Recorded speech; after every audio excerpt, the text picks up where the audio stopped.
बारिश में चटपटे समोसे वाली। एक दुर्घटना में ममता के पति की आंखों की रोशनी चली गई, जिस वजह से ममता के ऊपर ही घर की सारी जिम्मेदारी आ गई। ममता का पति ठेले पर समोसे बेचता था। अब ममता ने इस काम को संभाल लिया, पर इतनी सारी जिम्मेदारियां, घर का काम, पति और बच्चों की जिम्मेदारी और ऊपर से बाहर का काम। अब वो हमेशा चिंता में रहने लगी। उसकी इसी चिंता का असर उसके बनाए समोसों पर भी पड़ने लगा था और उनका स्वाद बिगड़ता जा रहा था। अरे ममता, ये कैसे बेस्वादी समोसे बनाए हैं तुमने भाई? अरे बिल्कुल भी मजा नहीं आया। सच में बहन, पहले रामलाल समोसे बनाता था ना तो उंगलियां चाटते रह जाते थे। इतने चटपटे समोसे बनाता था वो। जब से रामलाल की जगह तुमने समोसे बेचने शुरू करे हैं, तब से समोसे में वो बात नहीं रही। इतने फीके समोसे मैंने कभी नहीं खाए। शाम को ममता उदासी भरे चेहरे से घर लौटी। रामलाल आंखों से भले ही नहीं देख पाता था, पर ममता की आवाज से वो पहचान जाता था कि वो कितने दुख में है। ममता, तेरी आवाज बता रही है कि आज भी काम कुछ ज्यादा नहीं हुआ। समोसे बिके नहीं क्या? कहाँ बिके? सिर्फ 10 समोसे ही बेच पाई। सब कह रहे थे कि मेरे समोसों में अब वो स्वाद ही नहीं रहा। तो अगर ये काम नहीं हो पा रहा तो तू कुछ और कर ले ममता। क्या पता कोई और काम अच्छा हो जाए। मॉनसून का मौसम आ चुका था और हर दिन हल्की फुल्की बारिश होती रहती थी। ममता को उम्मीद थी कि बारिश में उसका काम अच्छा हो ही जाएगा। वो दिन भर थोड़ी बहुत समोसे बेचती और घर लौट आती। एक दिन बहुत मूसलाधार बारिश हो रही थी। लगता है ये बारिश आज रुकने वाली नहीं है और इतनी तेज बारिश में कोई ग्राहक भी नहीं आएगा। क्या करूँ, कुछ समझ नहीं आ रहा। इतने सारे समोसे बनाए हुए हैं, अगर नहीं बेचे तो बड़ा नुकसान हो जाएगा। मुझे एक बड़ी छतरी की जरूरत है, पर अगर खरीदने जाऊँ तो कम से कम 400-500 रुपए की आएगी। वो होते तो मैं खुद ही ठेला लेकर गली गली समोसे बेचने चली जाती। ममता भी सोच ही रही थी कि तभी एक बूढ़ा व्यक्ति ठंड से कांपता हुआ वहाँ आता है। बेटी, सुबह से मेरे परिवार ने कुछ नहीं खाया, थोड़ा कुछ खाने को दे दो, बड़ी दया होगी। बाबा चिंता मत करो, आज आपका परिवार भूखा नहीं रहेगा। मैं आपको कुछ समोसे दे रही हूँ, ले जाओ। मैं तो वैसे भी इतनी बारिश में समोसे बेचने नहीं जा सकती। क्यों बेटी, तुम गली गली घूमकर बारिश में समोसे बेच सकती हो। बाबा बेच तो लेती, पर कुछ दिनों से नुकसान ही हो रहा है। मुनाफा बिल्कुल भी नहीं है। अगर थोड़ी कमाई हो जाती तो कुछ ढकने का ले आती। आज भी सारे समोसे बारिश के पानी से गीले हो रहे हैं, कुछ ढकने का ही नहीं है। एक काम करो बेटी, तुम ये बोरी रख लो। ये थोड़ी फटी हुई है, और अगर तुम्हारे काम आ जाए तो। बाबा, अगर आप ये बोरी मुझे दे दोगे तो आप क्या लोगे? आप भीग जाओगे। ये एक बोरी ही तो आपको इस बारिश से बचा रही है। बेटी, इस बोरी की जरूरत मुझसे ज्यादा तुम्हें है। मैं जानता हूँ तुम्हारे पास छतरी नहीं है और तुम समोसे बेचने नहीं जा पा रही। अगर तुमने मुझ गरीब को भोजन दिया तो मेरा आशीर्वाद समझ कर रख लो बेटी। ये बोरी तुम्हारे बहुत काम आएगी। शुक्रिया बाबा, आपने ये बोरी देकर मेरी परेशानी कम कर दी। ममता को बोरी देकर वो बूढ़ा व्यक्ति मूसलाधार बारिश में ओझल हो गया। बोरी में थोड़े छेद हैं, पर इस मूसलाधार बारिश में कुछ तो काम आई जाएगी। भला उन बाबा का, बेचारे खुद बारिश में भीगते हुए गए हैं, पर उन्होंने बड़े मन से ये बोरी दी है। ममता ने फटी हुई बोरी को ठेले पर ढका और समोसे बेचने निकल गई। गर्मा गर्म समोसे ले लो, गर्मा गर्म समोसे। भैया जी, गर्मा गर्म चटपटे समोसे ले लो। बारिश का मौसम है, समोसे खाने का अलग ही मजा आ जाएगा। अरे ये तो ममता समोसे वाली है, इसके समोसे में तो बिल्कुल भी स्वाद नहीं है। अरे खाकर देखते हैं, क्या पता आज सही बने हो। लाओ ममता, 2 समोसे दे दो। ममता वहाँ खड़े कुछ लोगों को समोसे देती है। अरे वाह वाह, क्या समोसे हैं। ममता, आज तो तेरे समोसे में कुछ अलग ही स्वाद है। एकदम चटपटे समोसे। सही में इतने अच्छे समोसे तो मैंने आज तक किसी भी समोसे वाले से नहीं खाए भाई। हाँ, ऐसी बात है तो एक समोसा मुझे भी दे ही दो भाई। देखते देखते ममता के आसपास लोगों की भीड़ लग गई। ममता ये देखकर हैरान थी। अरे समोसे वाली, जरा 10 समोसे मेरे भी पैक कर देना। 5 मेरे भी कर देना। हे भगवान, तेरा लाख लाख शुक्र है, आज तो मेरे सारे समोसे बिक गए। उस दिन ममता बहुत खुश थी। घर जाकर उसने सबके लिए बहुत अच्छे अच्छे पूड़ी पकवान बनाए। साथ ही ममता की सुकून भरी आवाज नेत्रहीन रामलाल के मन को भी खुशी दे रही थी। ममता, लग रहा है आज बिक्री अच्छी हुई, तभी तेरी आवाज में खुशी झलक रही है। क्या कहूँ जी, बात ही कुछ ऐसी है। आप सुनेंगे तो आपको भी बहुत खुशी होगी। आपको पता है, आज तो चमत्कार हो गया। आज मैंने सारे समोसे बेच दिए। क्या सच?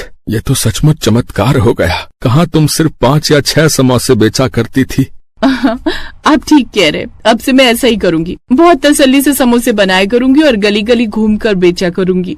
ममता अब रोजाना ही ज्यादा समोसे बनाकर बेचने के लिए निकल जाती थी। अब तो दिन पर दिन उसकी बिक्री बढ़ने लगी। धीरे धीरे ममता के समोसे सबको पसंद आने लगे और ज्यादा से ज्यादा लोग खाने लगे। ममता के पास अब पैसों की भी कोई कमी नहीं रह गई थी। एक दिन ममता ठेले को ढकने के लिए एक बड़ी छतरी खरीद लाई। उसने वो पुरानी बोरी को हटाकर नई छतरी लगा ली और समोसे बेचने निकल पड़ी। रास्ते में उसे बंधे हुए ग्राहक मिले, पर उस दिन किसी ने भी समोसे की तारीफ नहीं की, बल्कि सबने बुराई ही की। अरे कितने घटिया समोसे हैं, बिल्कुल बेस्वादी। ये पहले जैसे समोसे नहीं है भाई। बारिश के पानी में भीगे गीले गीले समोसे। बारिश के पानी में भीगे हुए समोसे खिलाकर बीमार करना है। मैंने तो छतरी भी लगा ली, फिर समोसे गीले कैसे हो गए? अब क्या करूं? आज समोसे किसी को पसंद नहीं आ रहे, बहुत नुकसान हो जाएगा आज भी। उस दिन सभी ग्राहकों ने ममता के सारे समोसे वापस कर दिए। ममता उदास मन से घर आ जाती है। कुछ दिनों तक ऐसा ही चलता रहा। ममता के समोसों की फिर से कम बिक्री होने लगी। ममता इस बात को बिल्कुल भी नहीं समझ पा रही थी। एक दोपहर ममता जब समोसे बेचने जाने लगी तो बारिश शुरू हो गई। ममता बड़ी छतरी निकालने लगी तो उसने देखा छतरी गायब है। अरे छतरी कहाँ गई? लगता है किसी ने चुरा ली। अब क्या करूं? इतनी तेज बारिश में तो मेरे सारे समोसे गीले हो जाएंगे। एक काम करती हूँ, आज वो बोरी डाल लेती हूँ, कुछ तो पानी से बचेंगे। उस दिन ममता वही फटी बोरी ढककर ठेला लेकर बाजार पहुँची। आज बारिश तेज थी तो वो एक पेड़ के नीचे खड़े होकर समोसे बेचने लगी। तभी एक पति पत्नी आई। उन्होंने ममता से समोसे लिए और फिर समोसे तो बहुत ही बढ़िया और चटपटे हैं। एक काम करो, एक समोसा और दे दो। अरे भाग्यवान, तुम और लोगी क्या? हाँ, एक ले लूंगी। सुनो जी, समोसे बहुत स्वाद है, बच्चों के लिए भी पैक करवा लो। वहाँ खड़े सब लोग फिर से ममता के समोसों की तारीफ करने लगे। ये देखकर ममता बहुत हैरान थी। तभी ममता ने बोरी की तरफ देखा। वो समझ गई कि ये बोरी उसके नेक कर्मों की वजह से चमत्कारी हो गई है। उस दिन के बाद ममता ने उन बाबा का आशीर्वाद मानकर उस बोरी को हमेशा अपने पास रखा, जिससे उसे काम में सफलता मिली।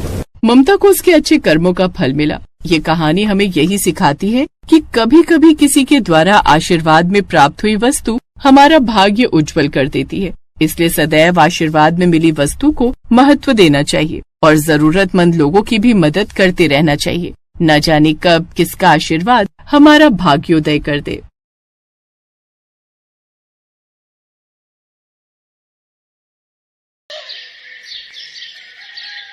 ये क्या माँ, तुमने तो कहा था कि आज तो मेरे लिए समोसे बनाओगी, लेकिन ये तो दलिया है। कहा तो था, पर बेटा आज नहीं बना पाई। बस थोड़े दिन ठहर जा, जैसे ही काम से एक दिन की भी छुट्टी मिलेगी मैं तेरे लिए बना दूंगी समोसे। ओफो माँ, ये क्या बात हुई? आज मेरा जन्मदिन है। मैंने सोचा था कि आज मजे से तुम्हारे हाथों के बने समोसे खाऊंगा, लेकिन मेरी तो किस्मत ही खराब है। अपने जन्मदिन पर भी मैं अपने मन की चीज नहीं खा सकता। ओहो, कितना गुस्सा करता है तू। अच्छा ठीक है, रुक अभी यहीं पर।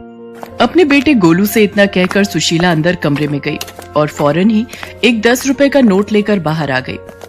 उसने वो 10 रुपए का नोट गोलू को देते हुए कहा, अब ले, ये 10 रुपए ले जा और लालू चाचा की दुकान पर जाकर खा ले समोसे। नहीं माँ, मुझे तुम्हारे हाथों से बने समोसे खाने थे। लालू चाचा को समोसे बनाना आता ही कहाँ है? ना तो उनके आलू में वो स्वाद है और ना ही तुम्हारे समोसे जैसा करारापन होता है उनमें। तुम रहने ही दो, जब टाइम मिले तब बना देना मेरे लिए। और इतना कहकर गोलू घर से निकल गया। समोसे ना खा पाने की उदासी उसके चेहरे पर साफ दिखाई दे रही थी, जिसे देखकर सुशीला का मन भी उदास हो गया और वो मन ही मन सोचने लगी, हाय रे मेरी फूटी किस्मत, अपने बच्चे की इतनी सी ख्वाहिश भी पूरी नहीं कर सकी। अब नहीं, मैं गोलू को उसके जन्मदिन पर ऐसे उदास नहीं रहने दूंगी। मैं बनाऊंगी उसके लिए उसके मनपसंद समोसे। लेकिन काम पर भी तो जाना है। तो क्या हुआ, रोज तो टाइम से ही जाती हो, एक दिन थोड़ा देर से चलू जाऊंगी तो कौन सा आसमान टूट पड़ेगा। वैसे मालकिन बातें तो सुनाएंगी, लेकिन कोई बात नहीं, मैं सुन लूंगी, लेकिन अपने गोलू के चेहरे पर खुशी ला कर रहूंगी मैं। ऐसा सोचकर सुशीला फौरन समोसे बनाने में जुट गई। पहले वो बाजार जाकर समोसे बनाने का सामान लाई और फिर उसने फटाफट गर्मा गर्म समोसे बनाकर तैयार कर दिए। कुछ ही देर में गोलू घर वापस आ गया और अपनी माँ सुशीला से बोला, अरे माँ, तुम काम पर नहीं गई अब तक? और ये खुशबू, ये तो माँ तुमने समोसे बना दिए क्या? हाँ बना दिए, आजा खा ले जल्दी से। सुशीला की बात सुनते ही गोलू फटाक से हाथ मुंह धोकर समोसे खाने के लिए बैठ गया। लेकिन फिर जैसे ही उसने समोसे की प्लेट देखी तो सुशीला से बोला, माँ तुम भी आ जाओ। नहीं बेटा, तू आराम से खा, मुझे जाना है, पहले ही काफी देर हो गई है। अच्छा तो रुको, मैं तुम्हारे लिए समोसे बांध देता हूँ, काम से वक्त निकाल कर खा लेना। इतना कहकर गोलू रसोई की तरफ बढ़ गया, लेकिन उसे रसोई में एक भी समोसा नहीं मिला और ऐसा इसलिए था क्योंकि सुशीला ने बस 2 ही समोसे बनाए थे, वो भी सिर्फ गोलू के लिए। असल में सुशीला के पास इससे ज्यादा समोसे बनाने के लिए ना तो समय था और ना ही पैसे, और ये बात समझने में गोलू को जरा भी देर नहीं लगी। अच्छा, तो माँ ने अपने लिए समोसे नहीं रखे। अब कोई बात नहीं, बाहर प्लेट में 2 समोसे तो हैं ही, एक माँ को बांट देता हूँ और एक मैं खा लेता हूँ। ऐसा सोचकर गोलू रसोई से बाहर आया, लेकिन तब तक सुशीला काम के लिए जा चुकी थी। गोलू के लिए समोसे बनाने की हड़बड़ी में सुशीला ने खुद कुछ भी नहीं खाया था और वो भूखी प्यासी दौड़ती हुई काम पर पहुंची, जहां उसकी मालकिन नलिनी गुस्से से उबल रही थी। नमस्ते मेम साहब, माफ कीजिए, आज थोड़ी देर हो गई। वो आज मेरे बेटे का जन्मदिन है।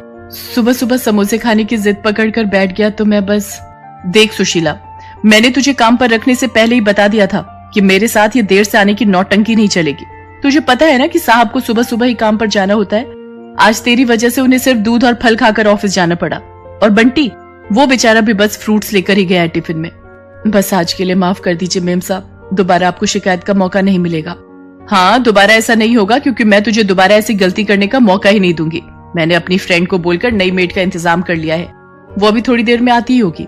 एक बार उससे बात फाइनल हो जाए फिर तुझे काम पर आने की कोई जरूरत नहीं है। नहीं मेम साहब, ऐसा मत कीजिए, मेरी हालत तो आप जानती ही हैं। मेरे पति नहीं है, बस एक यही काम है जिसके सहारे मैं अपने बच्चे को पाल रही हूँ। अगर ये काम भी छूट गया तो बड़ी मुसीबत हो जाएगी मेम साहब। रहने दे, तुम छोटे लोगों के ये सारे हथकंडे ना मैं अच्छे से जानती हूँ। वैसे तो बड़ा गरीब होने का नाटक करती है, लेकिन अपने बेटे की इच्छाएं पूरी करने के लिए खूब पैसे हैं तेरे पास। सुबह सुबह समोसे तल कर आ रही है और कहती है कि गरीब है। चल अब यहाँ खड़ी होकर और मेरा टाइम वेस्ट मत कर, जाकर काम निपटा।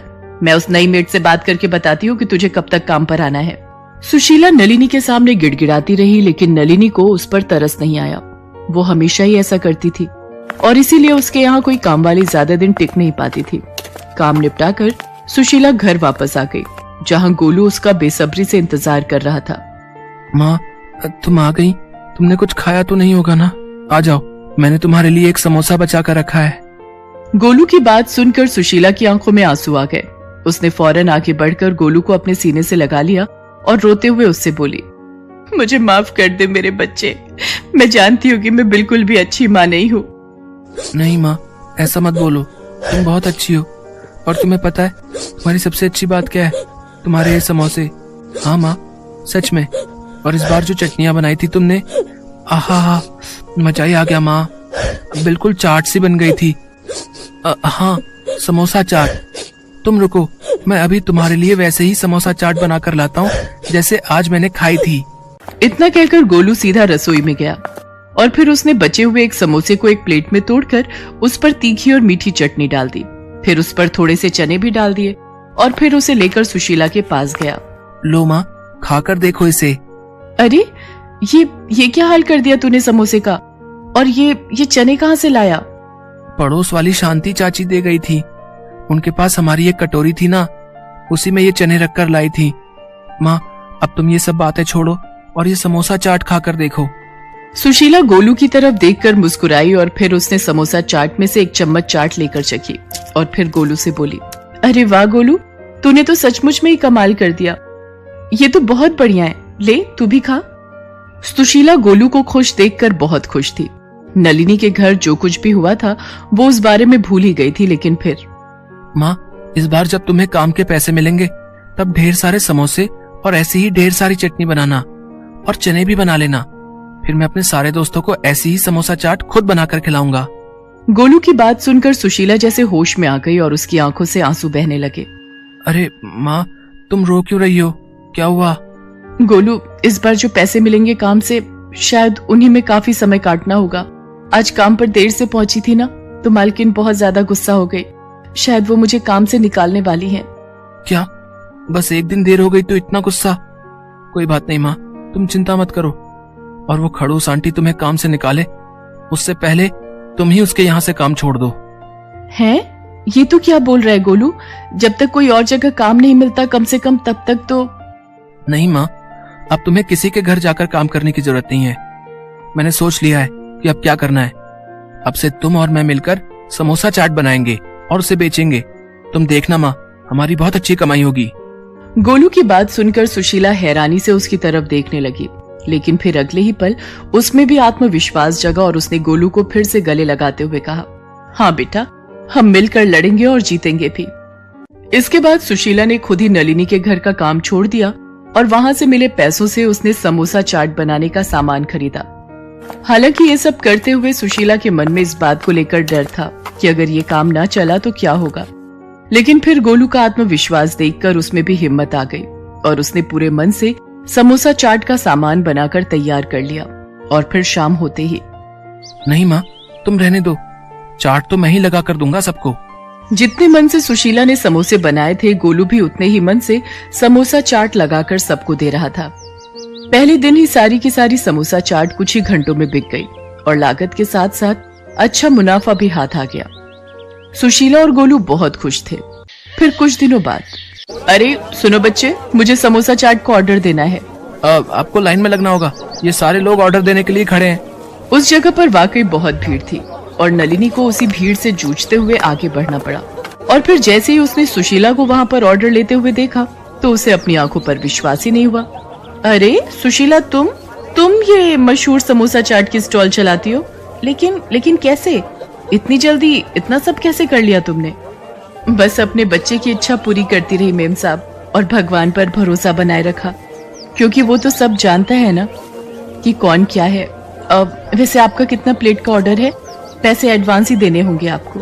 सुशीला और गोलू की तरक्की जहां उन दोनों के लिए उनकी मेहनत का फल थी, तो वहीं नलिनी जैसे लोगों के लिए एक सीख भी थी कि भले ही आप कितने ही अमीर क्यों ना हो, कभी भी किसी को छोटा समझकर उसकी बेइज्जती नहीं करनी चाहिए।